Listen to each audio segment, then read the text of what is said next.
Televisão, Vilela, assim, você está falando com um comunicador popular. Isso. Eu sou extremamente popular. Mas a televisão sempre foi popular, né? Agora você falou a palavra, foi. Então. Quiseram enfrescalhar demais. Cara, a televisão é pro povão, é pra massa. E hoje só reality, só esses formatos comprados. Que programas, eu sempre falo, que programas que o telespectador ou que o Brasil se vê.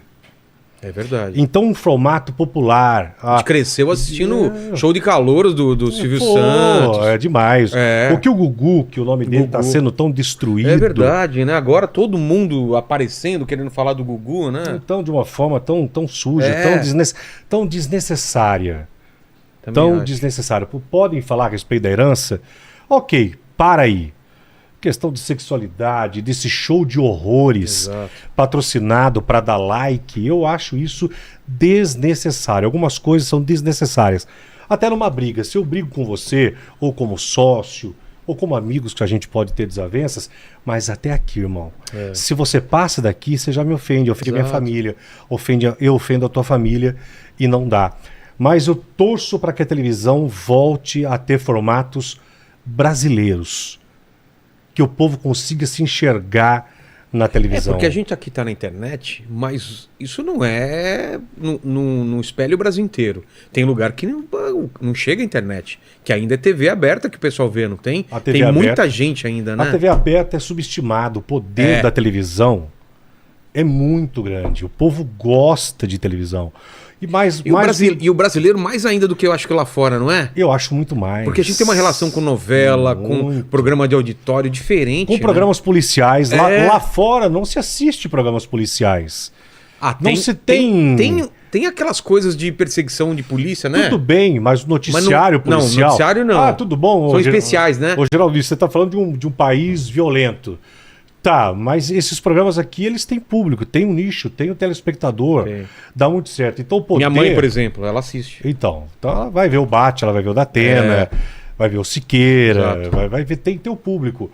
Mas eu vejo a televisão cada vez mais distante do povo. Ela tá com vergonha dela própria. É verdade. Eu vejo a televisão com alguns formatos muito hollywoodianos e alguns comunicadores e comunicadoras com vergonha de fazer televisão para quem é de direito. Exato. Não, eu jamais, nunca. Quando eu comecei a viajar esse país buscando história, indo lá pro Nordeste, aquelas histórias mais simples. Você gosta de história também? Eu sou apaixonado. Eu também, cara. Eu sou viciado por história. Não, você gosta de ouvir. Eu tava ouvindo você. Pô, quem olha o Toguro, aquele cara todo... O cara é um poeta, porra. Total. Todo um intelectual. Mas para isso, você extraiu. Mas todo mundo tem história, as pessoas não acreditam, né? Tem gente que fala, eu vou falar o quê? Chega aqui, começa a falar 2 horas e fala, cara, eu falei coisa que eu nem lembrava da minha vida. Mas as pessoas não valorizam a própria história. Porque você sabe ouvir. Então, mas as pessoas também, valorizam. Elas não valorizam a história dela. Tudo é história. Se eu vir inverter agora aqui, se eu for para aí e você vir aqui, vou falar, deixa eu contar a história do Rogério. Exato. Rogério, como tudo começou? Já é meia hora. Exato. Por que você se tornou pai? Outra meia hora. Por que você montou... Fala do teu pai, fala da tua infância. Isso aqui. Outra, já passou 1h30. Todos nós temos histórias. E eu vou te falar, a internet, ela gosta de ouvir histórias na televisão. Novela é o quê? Não, mas se for... Vamos voltar lá atrás. O que era o pessoal em volta de uma fogueira?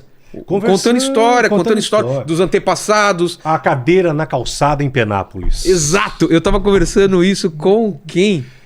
De falar assim, fui numa cidade e os caras falaram, aqui ainda a galera coloca a cadeira na rua pra ficar vendo o movimento. Quando eu Quando eu vou pra Ibirá, faço isso. Não, que a gente foi lá pra Fortaleza, né? O pessoal falando lá que Fortaleza, as cidadezinhas ainda... No interior de Fortaleza, mas tem muito. Ainda aquela cadeirinha aqui e falou assim, lá é onde acontece a fofoca da cidade, onde passa tudo. A terapia noturna. Entendeu? É a venenosa, é o fala mal da vida dos outros. Você ficou sabendo, olha quem tá passando lá com o seu... Ai, trocou de carro, não sei o que... Você viu quem deu pra quem tá grávida? Biscate. Isso é maravilhoso, isso é Brasil muito, cara. É demais. E o Brasil, voltando a falar de televisão, Vilela, gosta de se ver em programas, em quadros, né? O Gugu fazia muito isso. Os domingos tinha muito essa... Quando você acha que nasce isso? Porque a televisão brasileira... Você é de 70 também, mas vamos lá atrás. Ela começa meio elitista, talvez, porque pouca gente tinha televisão. Totalmente. E aí como que ela vai se transformando? Como que ela vai ficando com programa de auditório? Tinha as novelas de rádio que vão pra TV. Como que... Engraçado, o Maurício Sticer, que lançou agora... Você tem que trazer ele aqui. Vamos trazer. O Maurício Sticer, ele lançou um livro agora, O Homem do Sapato Branco. Jacinto Figueira Júnior. Eu tinha medo dele, cara. Você lembra? Quando era criança, Seu ordinário. Ele fala, seu ordinário. Ele mequetrefe, vagabundo, matou o canalha. E o cara confessava pra ele. Então, o Maurício Sticer, brilhante... ele agora fez um documentário, um livro contando a história de programas como O Povo na TV, do Jacinto. Ele fala a respeito desta elite. O Povo na TV não era do Jacinto, era? Não era, mas tinha lá o Wagner Montes e ele criou este programa. Tá. Né? O Jacinto era de madrugada ou não? Foi de madrugada, até na TV Cultura ele passou, depois foi para as principais emissoras e depois teve esse programa que foi considerado o Mundo Cão, o exagerado Mundo Cão da televisão, entrevistando bandidos, assassinos ou casos escrachados. Porque você tinha isso na mídia impressa também, né? Mas a televisão era uma elite, porque só depois da década de 80 que ela se popularizou, maior número de TVs, a questão do preço e tudo mais. Mas sem sombra de dúvidas alguma, os programas, Augusto Liberato foi o grande... O cara que você acha trouxe... que ele é um símbolo... Bem, assim, antes disso, obviamente, vamos falar de Flávio Cavalcante. Como que ele falava lá? Os comerciais? Nossos comerciais, por favor. O Instante Maestro era dele? Que na verdade... Por que ele fazia isso? Então, isso é história. Quando eu fui contar... Vê se acha, por favor, foto do Flávio Cavalcante. Tem o J. Silvestre também, depois... Que veio... O J é antes? Se você... Eu fui o primeiro, na TV aberta, o primeiro cara que fez um documentário sobre J. Silvestre. Sério? Eu tenho umas lembranças dele... Ele era do SB. O J. Não, Bandeirantes. Ele veio da Tupi, depois fez a Bandeirantes, depois o Silvio levou ele. Eu lembro ele com cabelo ele as cartas que ele lia. Não era ele que quebrava disco também? Não, quem quebrava disco o Flávio Cavalcante. O Flávio Cavalcante. Eu quero voltar a fazer isso na televisão. Isso é legal, coragem. Hein? Isso é legal. Só que é o seguinte, no streaming eu posso inventar. Como que você vai quebrar o disco? Mas eu vou deletar. Deletar. Eu vou deletar esse streaming. Isso eu não ouço. Isso eu não dou play. Mas quem tem coragem hoje, porque hoje tudo... tudo não fala, pode. Tem que pedir desculpa. Lembra? Tinha o Tira o Chapéu também. Era pra falar mal das pessoas. Então, pra quem você tira o chapéu? Eu fui no Raul Gil faz 3 semanas. Eu não tirei o chapéu. O Raul Gil também, né? Quanta gente tem que trazer? Tem que trazer muita gente legal. Essas pessoas que fazem parte de uma história verdadeira da comunicação. Rony Von veio aqui. O Rony? Nossa, cara, história atrás de história. O Rony é uma aula. É uma aula de música. Então, essa gente que é um bom ouvidor, que faz dessa mesa uma terapia e deixa a gente tão à vontade de falar, Vilela, você tem a obrigação de passar essa história da televisão para cá. Para as novas gerações. Mas deixa eu te falar, o Flávio Cavalcante, quando ele falava, nossos comerciais, por favor, que esse dedo, ele queria falar com o Twitter. O Twitter, atenção, bitinha do ar. Entendi. Então, ele erguia a mão, o Twitter, lá, vai chamar. Nossos comerciais, por favor. Os caras já ficaram ligados. Então, primeiro era a mão, para depois ele falar os nossos comerciais. O tempo do câmera vir no dedo. Flávio Cavalcante, o mestre. Aqueles quadros. Qual é a loira mais bonita do Brasil? Sabe aquelas coisas simples que a televisão ficou com vergonha de fazer. Eu voltando para a televisão, que agora eu deixei, como todos sabem, a Record, eu pedi a conta, meu contrato ia até o setembro do ano que vem, e eu pedi para revogar meu contrato e disse tchau. Quando eu voltar para a televisão, não sei para que canal que eu vou voltar. Mas parou por quê? Porque eu não estava feliz. Você precisa estar feliz.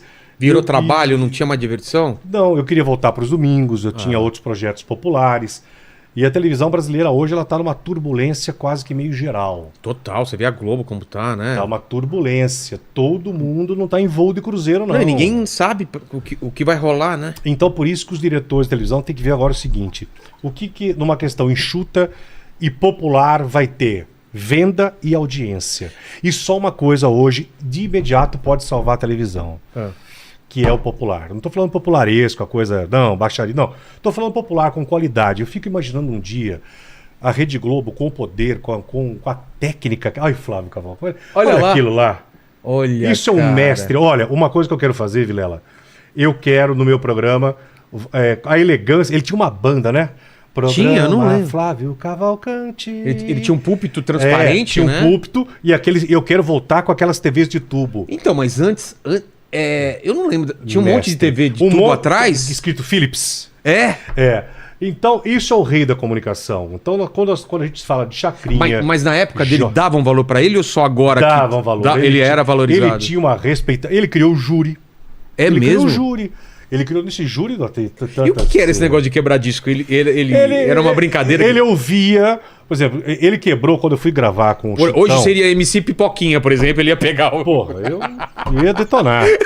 Só que a pessoa ia lá também ou não? Não. Ah, tá. Não. Mas eu fui gravar uma vez, fazer um especial com o Chitão Chororó. E aí, Chororó, e aí, mas que programas, que histórias que vocês têm? Ah, Geraldo, pô... Flávio Cavalcante quebrou... Tem um disco quebrado na época por Flávio Cavalcante, dando 50 pontos de audiência. Era bom pra... Vendia mais o disco? Assim, o pessoal entendia que era uma bosta. Ah. Como que pode ouvir isso aqui, tocar isso aqui? Pá! Era ousadia, era uma polêmica. Hoje as pessoas, elas... É uma falsa polêmica hoje. Chacrinha...